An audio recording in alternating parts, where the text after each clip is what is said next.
bonjour à toutes et à tous, ravi de vous retrouver pour ce nouveau Buzz TV diffusé sur Figaro TV. Je suis accompagné de Sarah Lecoeuvre aujourd'hui, ça va Sarah? Ça va, en pleine forme. Pas trop chaud?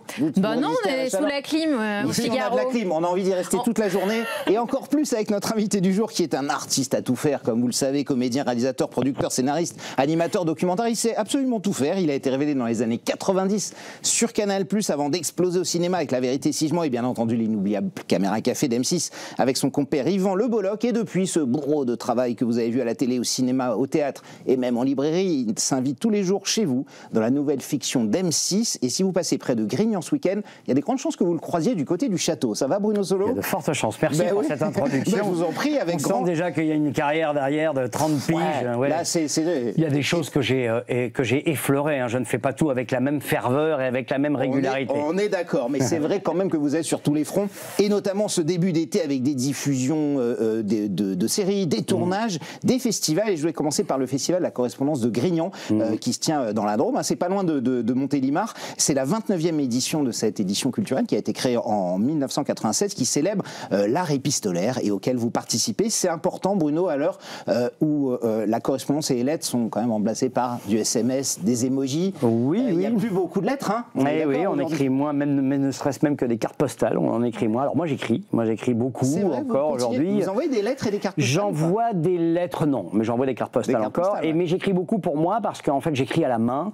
Après évidemment, lorsque j'écris mes bouquins d'histoire, au bout d'un moment, ou des scénars, au bout d'un moment je passe par l'ordinateur. Mais c'est vrai que la première impulsion de mon écriture, elle est physique. Et alors un clavier aussi c'est physique. Mais j'ai besoin de ce prolongement de la plume au bout de ma main et de la feuille. Et j'en ai encore besoin. Et encore aujourd'hui, quand je prends des notes, c'est jamais sur mon téléphone. Bon, déjà, moi, je suis absent des réseaux sociaux, c'est un choix. C'est vrai. Mais totalement, je suis même pas quelqu'un qui les a quittés, déçu qui les a quittés. Je n'y suis jamais allé. Rien. Contrairement à Yvan Le Bolloc, par exemple, qui lui, qui est assez actif. C'est un sujet qu'on évite tous les deux. Mais pour autant, effectivement, j'ai toujours eu le plaisir d'écrire. Et le Festival de Grignan célèbre effectivement la relation épistolaire. Et je l'avais fait en 2012 déjà, avec des lettres de Nietzsche. Et cette fois-ci, je le fais autour d'un sujet qui nous concerne et qui nous concernera encore très longtemps et qui fait toujours l'actualité, puisque la thématique cette année, c'est 1905, la séparation des églises et de l'État, non pas la séparation de l'Église et de l'État. Qui renforce la laïcité en France. Et donc avec des textes anticléricaux d'Octave Mirbeau, de Laurent Taillade, et puis du merveilleux Sébastien Faure et d'Élisée Reclus. Élisée Reclus. On va en parler dans un instant, évidemment. On va parler de ce festival, de la nouvelle fiction quotidienne M6 qui a débuté hier, ainsi que de tous vos projets. Ils sont nombreux, Bruno. Ce sera juste après les news médias de Sarah Lecoeuvre. Et on démarre ces news avec les enfants de la télé qui vont changer demain. Et oui, on a appris ce week-end que Laurence Boccolini était évincée de l'émission dominicale. Et oui, à la rentrée, après seulement 2 saisons aux manettes. Alors, et France Télévisions a décidé de ne pas tergiverser sur le nom de sa remplaçante, puisqu'on sait d'ores et déjà qu'il s'agit de Faustine Bollaert, qui prendra les rênes de l'émission dès la rentrée. Et elle cumulera ainsi, ça commence aujourd'hui, qu'elle anime toute la semaine, du lundi au vendredi sur France 2, et bien sûr les enfants de la télé le dimanche. Étonnant. Moi j'aime beaucoup Laurence, je l'ai fait avec elle, j'ai fait aussi Mot de passe régulièrement. Exact, c'est vrai. Je trouve que c'est une vraie animatrice de jeu. Je trouve qu'elle Alors elle garde Mot de passe, elle n'est pas évincée. Oui, mais Mot de passe, ça dure 10 minutes, c'est bon. Elle fait l'Eurovision, elle a quelques programmes. D'accord. Mais bon, c'est vrai que je la trouvais. Mais Faustine Bollaert, évidemment, c'est la star de la chaîne. L'animatrice. Mais c'est bien qu'elle garde son émission quotidienne parce qu'elle est sociétalement hyper intéressante et qui a parfois des thèmes qui sont évoqués qui, moi, me touchent tout particulièrement. On continue ces news médias avec Pascal de la Tour du Pin, elle qui quitte. Alors, c'était une surprise, ça, Europe 1. Oui, elle a fait ses adieux dimanche à la tranche du 18-20 qu'elle présentait chaque week-end depuis moins d'1 an. Et elle dit « Mon départ n'est pas de mon fait, donc ce n'est pas moi qui vous abandonne. » J'adore quand les animateurs disent ça. C'est pas de mon fait. À l'antenne, ambiance. Il va certainement se passer plein de choses, dit-elle, et j'espère vous retrouver. Mais bon, on ne sait toujours pas quel sera son avenir dans les médias. On sait qu'elle ne sera pas dans le groupe M6 avec Cyril Hanouna, qui la produisait jusqu'à maintenant. Son nom est quand même mentionné pour peut-être succéder à Flavie Flament dans Télématin, les rumeurs sous-entendent que Flavie Flament partirait dès la fin de saison. De Télématin, c'est un mercato absolument dingue. Ça on sait tout. Les journalistes médias. Il y a des gens ou c'est des renseignements gratos? Mais c'est des rumeurs, c'est encore des une fois. voilà. Peut-être que Est-ce que ça Flavie vous va arrive rester. de boycotter certains médias, comme par exemple Europe 1, qui appartient au groupe Bolloré? Oui, je vais pas vous Canal+, mentir, voilà, ça ne concerne que moi. Je n'ai pas du tout envie de faire de prosélytisme à ce sujet, mais moi, effectivement, il y a des médias où je me sens moins à l'aise que je m'y sentais. Pourtant, j'ai commencé à Europe 1, mais je ne... Le journal des médias, vous n'allez pas le faire, par exemple? Et pourtant, Thomas Hill est un mec formidable. Ouais, bien sûr. Et que j'aime beaucoup. Mais Ah, non, je ne vais pas vous mentir. Il y a effectivement... Parce que ça appartient à Bolloré, c'est ça? Oui, voilà. Et puis, j'ai pas nécessairement envie de me retrouver avec des gens pour lesquels j'ai pas nécessairement de sympathie, qui n'en ont sans aucun doute pas beaucoup pour moi non plus. Donc, voilà, sans tomber dans un militantisme forcené comme mon camarade Sus évoqué tout à l'heure. Mon camarade Eric Bolloc. Ah oui, on est à ce point lié qu'on comprend nos noms. Mais voilà, effectivement, dans la mesure du possible, je n'irai pas sur certains médias. Voilà. Pascal Praud, s'il vous invite, non plus. Bon, bah c'est dit comme ça. Mais il le sait, hein, il le sait. Oui, il le sait. Il le sait. Et puis, ça lui venait pas du tout à l'idée de m'inviter. Donc, il n'y a pas d'inquiétude vous là-dessus. aime bien, vous traitez de l'histoire et tout ça, et il aime bien les sujets Peut-être historiques. pas tout à fait de la manière dont je traite de l'histoire. Moi, je traite souvent de ceux qui la subissent, pas nécessairement de ceux qui la font.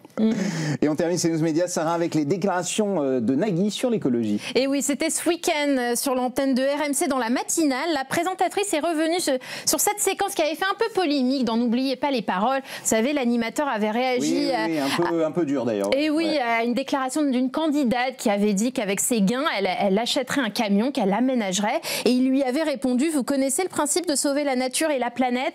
Donc voilà, alors les téléspectateurs avaient été choqués. Alors aujourd'hui, il fait son mea culpa, Nagui. Ouais, c'est une petite blagounette. Il affirme d'ailleurs, oui, bah bien sûr, en plus il l'avait fait sur le ton de l'humour comme il fait souvent. Alors, et il affirme lui-même qu'il n'est pas exemplaire en matière d'écologie. Et il dit d'ailleurs qu'il prendra l'avion cet été pour faire un trajet du sud de la France à Paris et après se rendre sur un tournage d'Interville dans le Nord. Donc voilà. En France, on peut prendre le train quand même. Bon. Moi, je prends tout le temps le train en France. Ah bah oui. Ah oui, vous faites attention. Même pour la Corse. Empreinte carbone, tout ça, vous faites gaffe? Train et bateau. Enfin, je fais gaffe. Moi aussi, je prends ma voiture. Je peux prendre l'avion pour partir, pour traverser une mer ou l'Atlantique. Mais en revanche, en France, même pour la Corse, je vais jusqu'à Marseille en train et puis après, je prends le ferry. Je ne dis pas que le ferry, d'ailleurs, soit un parangon d'écologie, mais en tout cas, je ne prends pas l'avion. Déjà parce que j'ai une passion absolue pour le train. J'écris beaucoup dans les trains. C'est un des endroits où je trouve que je suis le plus contemplatif. Je regarde. Vous avez le temps encore?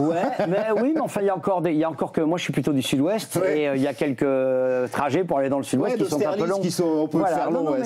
J'aime vraiment passionnément le train et puis même quand je vais à Montpellier pour le tournage de la série, c'est 3h30. En 3h30, j'ai quand même le temps souvent d'écrire, d'apprendre. Et puis voilà, j'aime vraiment passionnément le train. J'adore ça. Je trouve que c'est une invention merveilleuse. Bon, si vous voulez poser une question à Philippe Googler, il sera au Buzz la semaine prochaine pour la nouvelle saison des Trains pas comme les autres. Évidemment, j'imagine que vous connaissez. Que je suis de manière frénétique. Émission extraordinaire. C'est fini, Sarah, les news médias sont terminés. Il y en aura d'autres dès demain avec de nouveaux potins, de nouvelles rumeurs. Vous serez gâtés avec le Buzz TV. Vérifiée, c'est pas du potin. Totalement vérifié. On est sur totalement vérifié. Sur une chaîne sérieuse ici quand même. On est sur une chaîne sérieuse. TV, oui. Et d'ailleurs, on passe tout de suite au grand entretien du Buzz TV. Nous sommes avec Bruno Solo. Le 29e festival de la correspondance de Grignan a débuté hier. Il se poursuit jusqu'à samedi. Au programme des écrivains, des metteurs en scène et des acteurs comme vous, Bruno, qui font vivre l'art épistolaire sous la direction d'Éric Emmanuel Schmitt, avec un thème fort, notamment cette année, sur la quête du sens et du sacré. On retrouvera des grands noms, Pierre Assouline, David Fuenquinos, Sylvain Tesson, Brigitte Fossé, Jean-Pierre Daroussin, vous, Bruno. Et samedi, vous ferez ce qu'on appelle une lecture-spectacle avec la comédienne Paloma Duchesne dans une mise en scène d'Éric Logérias, au titre évocateur, un athée, grâce à Dieu. Alors, de quel type de correspondance s'agit-il, Bruno? Vous nous avez parlé des auteurs, notamment Octave Mirbeau, Élisée Reclus. On commence par une profession de foi laïque de Élisée Reclus, l'inventeur de la géopolitique, un grand géographe anarchiste connu, des libertaires, qui avait même fondé une communauté du côté de l'Argentine, une communauté un peu utopique, qui s'appelait d'ailleurs, je crois, Utopia. Bon, mais voilà, avec plusieurs personnages comme ça, donc qui expliquent pourquoi, pour eux, il est essentiel de séparer les églises et l'État pour que les hommes, l'humanité avancent sans le poids assez pesant quand même de l'Église, qui existe depuis la nuit des temps. C'est avant 1905, on est d'accord, c'est fin du 19e siècle. 1901, 1902, 1903, la loi n'est pas encore passée.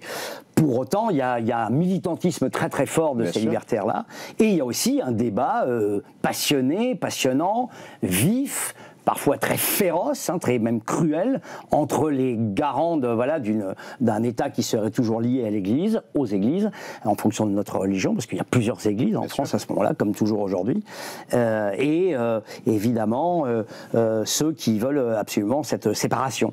Et donc moi, je suis, avec Paloma Duchesne, lecteur de textes qui défendent cette position. Mais ce qui est très très beau, même s'il y a des textes comme celui de Laurent Taillade, qui, comme son nom l'indique, taille, mais alors avec une violence, une cruauté, une force incroyable et tout, presque avec une sorte de mauvaise foi des fois, mais qui va rendre la lecture assez passionnante et drôle à plusieurs reprises. Et il y a aussi cet échange merveilleux entre un libertaire qui a cru en Dieu et qui pense que Dieu l'a abandonné, qui est donc Sébastien Faure, et qui lui correspond avec Fernande Ganneval, qui est une jeune protestante, animée par une foi lumineuse, et ils échangent au travers de lettres où ils opposent leurs visions, leurs idéaux. Débat, quoi, en fait. Lettres débat, leurs idéaux, plus que leur idéologie. Et c'est absolument bouleversant. C'est absolument bouleversant, le respect qu'il y a entre eux, à un moment des moments d'échanges un peu forts, mais toujours une sorte de respect du débat, et qui n'est pas animé par Laurent Taillade, qui déteste justement qu'on puisse même discuter avec ceux qui ne sont pas d'accord avec lui. On voit une certaine intolérance aussi de leur côté, et tout ça est montré dans le cadre de ce spectacle. Et moi, je suis extraordinairement honoré de le faire, d'une parce que c'est un sujet qui me passionne, que moi-même j'ai une position d'athée et agnostique, mais pour autant je suis fasciné par la foi, je suis fasciné par ceux qui l'ont sincèrement. Je suis moins fasciné évidemment par la religiosité et la récupération politique de la foi ou tout simplement de la religion et des croyances. Mais c'est vrai que... C'est comme athée ou agnostique ou athée, agnostique. Les deux. Vous avez eu une éducation plutôt catholique? Ah non, pas du tout, je suis même pas baptisé. Mes parents étaient eux-mêmes aussi des libertaires de ce point de vue-là. Oui. Ça s'est transmis, et puis parce que fondamentalement, effectivement, je ne crois pas en Dieu, mais pour autant, j'aime ceux qui y croient avec la plus grande sincérité et avec, une foi que j'appelle moi une foi éclairante, une foi lumineuse, et qui les regarde. Et j'ai écrit, par exemple, sur l'île de Garde de Bingen, j'ai écrit sur des personnages comme ça, ou Jacques de Molay, parce que effectivement, je suis assez fasciné par ces gens qui sont prêts à se battre pour ces convictions très puissantes. Et puis j'aime la musique religieuse, j'aime me balader dans les basiliques, les églises, les cathédrales, les synagogues aussi, les temples. Oui, mais tout à fait. Mais je respecte surtout l'idée que c'est une position personnelle et qu'en aucun cas je n'aime le prosélytisme en matière de religion. Par contre, ce qui c'est que évidemment le point commun entre Mirbeau, Taillade, Faure, Reclus, tout ça, c'est que c'est des anarchistes, des iconoclastes, des libertaires, des polémistes. Hein, le combat. Mais Sébastien Faure était plus tolérant. Laurent Taillade est très dur. Mais Mirbeau ils ont en commun la laïcité. Ce débat fort, c'était quand même il y a plus d'un siècle. Et ça résonne encore aujourd'hui. C'est fou. Ça n'a jamais cessé de résonner, mais aujourd'hui c'est très puissant, oui, parce qu'il y a encore des gens qui ne comprennent pas exactement ce qu'est la laïcité, et que par exemple, dans un état de droit comme le nôtre, effectivement, l'homophobie, le racisme, l'antisémitisme, j'espère bientôt le sexisme outrancier sont punis par la loi. Les 3 premiers sont déjà punis par la loi. J'espère que ça arrivera aussi pour des actes de phallocratie ou de misogynie affichés. Mais en revanche, le blasphème n'est pas puni par la loi. Non. Voilà. Le blasphème, aussi heurtant puisse-t-il être pour des gens qui sont animés par une foi, justement, que ce soit des musulmans, des juifs, des catholiques, des protestants, des hindous, qui peuvent être heurtés par le blasphème. Nous sommes dans un pays où nous avons le droit au blasphème. Et il faut le comprendre, il ne faut pas que ça devienne, et il ne faut pas que ça soit récupéré par des gens qui diraient vous insultez mon Dieu, et pour ces raisons-là, je vais faire un attentat, je vais faire Charlie Hebdo, je vais faire le Bataclan, etc. etc. Et ou ce qui se passe aux États-Unis avec les créationnistes qui ne supportent pas que dans les écoles on puisse parler du darwinisme ou qu'on puisse aborder l'avortement parce qu'ils estiment que ça va à l'encontre de leur foi chrétienne radicale. Eh bien, c'est les mêmes et on doit se battre. Alors évidemment, les États-Unis ne sont pas un pays laïque, mais ceux qui, en France, effectivement, défendent ces positions catholiques ultra-conservatrices, ils ont tort de le faire au titre de « vous n'avez pas le droit d'insulter Dieu ». Un blasphème n'est pas une insulte, c'est un blasphème. C'est pas tout à fait pareil. Et puis la laïcité, c'est essentiel, quoi. C'est essentiel de pouvoir avoir ses convictions de manière personnelle, etc., sans pour autant penser que ça puisse intervenir dans les affaires de l'État. On va passer à la fiction, puisque vous avez un emploi du temps très chargé, Bruno, là, cet été. Depuis hier soir, vous apparaissez dans Nouveau Jour. C'est la nouvelle fiction de M6 avec un incroyable casting, hein, franchement. Il y a Elena Noguera, Laetitia Milo, Vincent Dezania, Jean-Baptiste Monnier, puis j'en passe. C'est l'histoire autour, ça tourne autour d'un hôtel de luxe. On voit qui est magnifique d'ailleurs. Voilà, qui est très joli dans le sud de la France. Qu'est-ce qui vous a plu dans ce scénario, dans ce concept? Je crois qu'au départ, vous aviez dit non. Hein. Oui, j'ai un peu hésité parce que j'avais peur de me retrouver coincé dans une série quotidienne. Je sais, j'ai pas mal de copines et de copains qui travaillent sur des quotidiennes et qui me disent, et le rythme, et l'idée même de s'installer. J'ai rien contre l'idée de m'installer à Montpellier, mais moi je suis très chauvin. Si je m'installe dans le sud, ce sera dans le sud-ouest. Voilà. C'est à Vendard. Voilà. Ça, c'est dit. C'est à Vendard, juste à côté de Montpellier. Voilà, exactement. À Vendard, mais on tourne aussi à Montpellier, à Palavas-les-Flots, à Balaruc et tout. Bon, bref, j'avais peur de ça, mais M6 m'a donné quelques garanties, voilà, sans qu'il y ait de ma part de chantage de ma part. Bah, par exemple, que je pourrais continuer le théâtre, que je pourrais continuer à travailler à l'occasion pour le service public et notamment mes émissions d'histoire, que j'aurai une certaine liberté. J'ai évidemment des devoirs vis-à-vis de la série. Je dois les avertir suffisamment tôt pour leur dire, écoutez, je pars sur telle ou telle aventure. Mais, et puis, c'est ça qui est bien dans les quotidiennes, et mon personnage se prête à l'idée qu'il puisse partir comme un aventurier ou s'éloigner un peu. Donc, il est patron du club nautique. Voilà. On peut dire qu'il part en mer un petit peu. Il peut partir en mer. C'est pratique. Et voilà, ça peut être pratique. Et puis après, une fois que j'ai eu ces garanties, j'ai lu avec attention le scénario. Et sincèrement, alors je sais qu'évidemment, les gens qui nous regardent vont se dire, bah oui, il ne va pas dire le contraire. Mais c'est formidablement écrit. Et puis vous parliez effectivement de visages connus. Ceux qui vous accompagnent. Les jeunes qui nous accompagnent sont tous issus du théâtre, donc avec une expérience, une volonté de jouer, une volonté de troupe. Et il y a quelque chose qui se passe sur la série, sur les arches dramatiques, c'est-à-dire sur les aspirations de nos personnages. Et on est averti, on dit voilà vers quoi va tendre ton personnage, vers quoi il va aller. Prépare-toi déjà à mettre dans ton interprétation quotidienne les éléments qui vont permettre que ton personnage tout d'un coup bascule. Et tout ça nous permet de nourrir les personnages de manière très intéressante. Les auteurs sont formidables, il y en a deux, les deux showrunners que je connais très bien, parce que j'ai travaillé avec eux à l'époque, chez Robin, à l'époque où j'étais avec Jean-Yves Robin et qu'on faisait Caméra Café, etc., toutes les séries qu'on produisait. Et je trouve que c'est bien écrit, et on est tous ravis, on a tous une partition, les acteurs, voilà, un peu chevronnés, comme les jeunes en devenir, notamment la merveilleuse Marion Aimé, qui est la vraie qui joue héroïne. À votre filleule. Ma filleule, à qui j'ai énormément de séquences, et qui est la vraie héroïne de la série. Et qui est absolument incroyable, c'est-à-dire d'intelligence du texte, de capacité à comprendre, d'être tout de suite dans la situation, de ne jamais en faire exactement dans la situation. Un acteur, il doit jouer la situation et être au service du personnage. Et ça, c'est avec le métier, souvent on y arrive un peu plus facilement. Au début, on veut mettre des choses qui nous ressemblent, on a des tics. Et elle, déjà pas. Elle déjà pas, c'est très français. Elle est déjà dans une composition, une intelligence de ce qu'est son personnage, parce qu'elle a une grande carrière là. Ah, moi je crois qu'on va nous la piquer très vite. Mais bon, elle va peut-être pouvoir, elle aussi, regarder. Elle sera, à mon avis, loyale et reconnaissante à cette série. Mais il y a un moment, effectivement, on va lui faire. En plus, elle a une voix.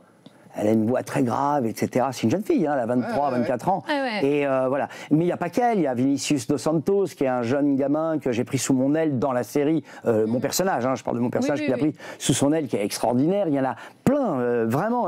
Ces jeunes-là... Bah, vous avez bien fait de dire oui. Je suis bluffé.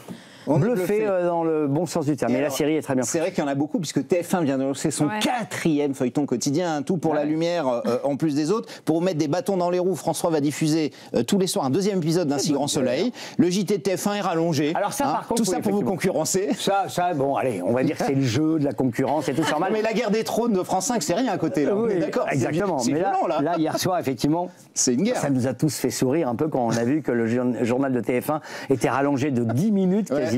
Oui, pour vous contrer. Mais ils pourront pas le faire éternellement parce que TF1 ils le poussent jusqu'à 20h50. Ils aiment bien les sous, c'est une chaîne privée, donc à un moment il faudra bien faire rentrer les sous, ils vont pas pouvoir rogner sur la publicité. Mais c'est flatteur quelque part, non? Peut-être qu'effectivement le fait qu'on puisse susciter une petite crainte, faut pas non plus exagérer, mais une petite inquiétude de la part de TF1, ils savent, ils sont pas fous, ils ont regardé les épisodes et sûrement ils en ont déjà une dizaine d'avance. Effectivement, peut-être qu'ils se disent cette série elle est susceptible de marcher, donc on va la contrecarrer. je suis pas persuadé que toutes les chaînes utilisent les mêmes méthodes, mais TF1 l'a fait. Combien de temps vont-ils tenir? Écoutez, c'est leur problème. Moi, je sais pas pourquoi, je nous sens flatté. Vous avez rigolé? Rigolo, je joue pas. J'étais tout seul chez moi avec ma femme et mes enfants. Peut-être moins rigolé. Vous n'avez pas échangé avec la prod? Si, on va pas vous mentir. M6, ils ont dit, écoutez, ils nous ont rassurés. On a un petit groupe WhatsApp avec tous les comédiennes et les comédiens. Ils sont intervenus sur le groupe en nous expliquant qu'il ne fallait. Enfin, ils nous ont demandé à Elena Nogara et moi, de relayer, parce que nous on est directement en contact avec eux, Elena et moi, et de relayer le fait qu'on n'avait pas à s'inquiéter et que c'était sans aucun doute la marque d'une petite inquiétude. Et finalement, c'est le replay maintenant sur ces séries qui donnent les vraies audiences. Hier, ça fait 1,5 million. Je pense qu'on aurait dû faire peut-être 1,8 million. On faisait scène de ménage, évidemment, mais bon, on verra les replays. C'est le premier épisode. Et ça s'installe sur le long terme. Je crois que M6 a compris qu'il faut garder le cap et qu'il faut surtout pas tout d'un coup s'inquiéter et s'affoler outre mesure et garder le cap parce que la série est très bien écrite. On a déjà tourné 70 épisodes. Et je peux vous dire que les gens vont être surpris. Il y a des cliffhangers, c'est-à-dire des chocs à la fin de chaque épisode. Et c'est vraiment bien foutu. Je crois que les gens vont adorer, vont être addicts. Et c'est une addiction sans danger en plus. Donc allez-y, quoi. Bon, on y va. Et alors, je sais que vous connaissez bien M6, c'est votre chaîne, vous y revenez. Vous tournez plus souvent pour France Télé, mais on a l'impression que dès qu'M6 vous rappelle, vous revenez quand même. Voilà, avec plaisir. Et c'est vrai que la chaîne avait perdu un peu de terrain ces derniers temps, que ce soit sur les fictions, que ce soit en audience. Ils remontent la pente fort avec cette fiction. Ils ont fait un recrutement hallucinant. Anne-Sophie Lapix, Olivier Mine, Cyril Hanouna. Est-ce que vous pensez que c'est une bonne idée tout ça pour M6 de relancer, de prendre ces têtes d'affiche-là, de lancer une fiction également? Oui, bien sûr. Pour la fiction, oui, je trouve que M6 est une chaîne. Nous, on a été les tenants d'une fiction quotidienne. C'est nous qui l'avons lancé, les précurseurs, avec Caméra Café, avec Yvan Le Bolloc. Camelot, scène de ménage. C'est vrai que sur le format court, ils ont toujours été. Voilà. Et effectivement, il leur manquait peut-être une politique, une ligne éditoriale autour de la fiction. Ils le relancent. Moi, j'ai vu une série il n'y a pas très longtemps avec Clémentine Célarier et Elisa Erka qui était absolument formidable, qui s'appelait Mémoire vive. J'avais vu aussi une série d'espionnage avec Vincent Elbaz qui était et je sens qui était formidable aussi sur l'espionnage et je sens qu'il y a quand même une volonté de refaire de la fiction. Et c'est vrai que cette année, le recrutement est assez impressionnant. Hanouna, c'est une bonne idée ou pas? Alors écoutez, je savais, j'étais sûr que vous alliez me poser la question. S'il y a un risque pour les excès, on sait qu'à M6 ils sont très prudents, tous les gens là-bas. En tout cas, il a fait la promesse qu'il serait moins polémique sur il ferait du divertissement. La polémique, c'est intéressant. Mais il ne serait pas sur les polémiques qu'il cultivait sur C8. On verra bien. Est-ce que ce trublion, ce zébulon est capable de se maintenir, de se contenir? Il faudra qu'il soit un peu corporate, parce que sur C8, il n'y avait pas de fiction. Sur W9, c'est le groupe M6. Il y a de la fiction. Est-ce que si la fiction marche, ou qu'elle lui plaît, ou qu'elle ne lui plaît pas, il le dira avec autant de franchise? Ou est-ce qu'il sera un peu plus corporate? Est-ce qu'il a l'âme d'un mec un peu... Donc je pense qu'il sera corpo. Il était corpo à Canal+, déjà dans le groupe Canal+. Oui, mais Canal+, c'était pas le même mec quand il était sur France 4, où je l'ai connu, moi, ou à La Vérité si je mens, où je l'ai connu aussi. Aujourd'hui, c'est un homme d'une telle puissance qui se permet des choses qui ne se permettaient peut-être pas. On verra bien comment il va réagir dans son arrivée sur W9. Ce que je sais, c'est qu'il n'arrive pas dans un terrain aussi conquis qu'il ne l'était sur C8. Il est attendu, c'est vrai. Il est attendu. Et puis même par les gens d'M6. On sait Bruno Guillon, on sait Karina Testa, Anne-Sophie Lapix aussi, il a eu maille à partir de temps en temps. Mon camarade Yvan Le Bolloc, puisqu'on est susceptible de reprendre Caméra Café pour un prime time. On va en parler. Voilà, ils se sont pas vraiment, ils se sont un peu chauffés. Donc on va voir. Mais après tout, c'est chauffé à peu près avec tout le monde. Oui, et puis parfois ils se réconcilient, vous savez. Mais oui. Et alors Caméra Café, justement, on va en parler, puisqu'alors plus de 20 ans après, ça y est, vous reprenez du service, vous tournez en septembre. Oui, mais on l'avait déjà fait il y a 3 ans. On avait relancé une quotidienne, un prime time de 90 minutes. C'est un nouveau prime time avec le casting original. Oh bah oui, dans la mesure possible, tout le monde n'y sera pas, parce que c'est très difficile d'avoir à chaque fois les 14 comédiens. C'était le cas déjà dans celui qu'on a refait 20 ans après, qui est sorti en 2023. Tout le monde n'y était pas. Là aussi, on a été obligé. On est aussi très tributaire de l'écriture et de notre inspiration. Et en fonction de cette inspiration, il y a des rôles qui deviennent évidents, des gens qu'on peut faire revenir, et puis d'autres pour qui c'est plus difficile. C'est aujourd'hui même, au moment où on se parle, qu'on va avoir la dernière réunion après les retours d'M6 sur ce qu'ils veulent qu'on garde, qu'on qu'on améliore ou qu'on change. Il va y avoir une discussion qui va être vive, et c'est normal, entre la chaîne et nous, les créateurs. Et à l'issue de cette réunion aujourd'hui, on prendra notre décision et nous commencera le tournage le 22 septembre en Belgique, et ça se terminera le 17 octobre. Alors vous étiez venu ici en 2023 au Buzz, c'était votre dernier passage, on n'était pas dans les mêmes studios et dans les mêmes immeubles, et je me souviens que vous étiez très agacé par certaines critiques. Ouais. Vous nous l'aviez dit que vous ne vouliez déjà plus faire de caméra café en quotidienne, vous avez posé la question. Ça, et je vous cite, vous aviez dit « Je ne veux pas avoir à me justifier pour un sketch sur le sexisme, l'homophobie ou le blasphème tout le temps ». Est-ce que c'est inquiétant? Est-ce que ça en dit long sur l'état de la société actuelle quand on arrive à devoir se justifier? En matière de comédie, ça en dit long. En matière de comédie, en télévision, effectivement, il y a une certaine prudence, pour pas dire une certaine frilosité, à faire de l'humour qui ne soit pas trop fédérateur. Et effectivement, vous devez faire valider là. Voilà, oui, mais enfin, ça c'est normal, c'est la chaîne, elle a quand même son mot à dire. Pour autant, ils connaissent notre liberté, ils nous l'avaient laissé sur le premier, et donc effectivement, je me souviens parfaitement de ce papier. Et tout, ça a toujours été. Et puis surtout, c'était quand même dingue de faire semblant d'imaginer que les personnages de Jean-Claude et Hervé, qui sont des personnages monstrueux, caricaturaux, outranciers, justement, c'est par leur monstruosité sur effectivement des sujets de société comme le sexisme, l'homophobie, voilà, qui sont donc deux beaufs, voilà, qui se revendiquent comme tels. C'est de la comédie italienne. Et évidemment, le message est outrancier pour bon, normal. Bref. Et qu'on fasse semblant de ne pas comprendre que c'est de la caricature au travers de l'humour.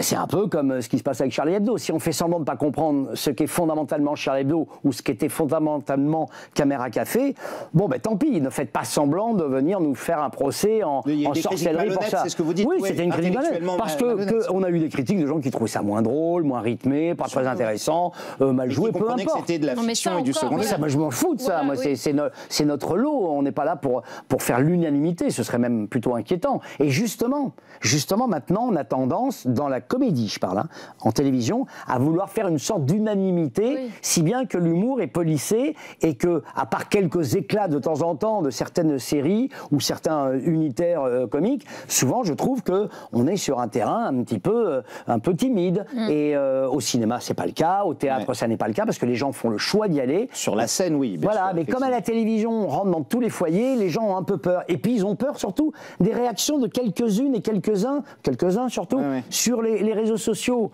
Non de non, mais enfin, on s'en fout, quoi. Mais vous censurez un peu avec Yvan ou pas? Non, l'autocensure, elle vient du fait de ce qu'on estime être drôle, ou si on le traite bien ou pas. Mais il n'est pas question de se censurer. Non. Il y a évidemment des sujets sur lesquels on ne peut pas aller parce qu'il est très difficile d'y trouver un terrain comique. Je pense à des sujets sur les crimes sur les enfants. Moi, c'est un sujet qui me touche tout particulièrement. Je vois mal comment on pourrait faire de la blague là-dessus, etc.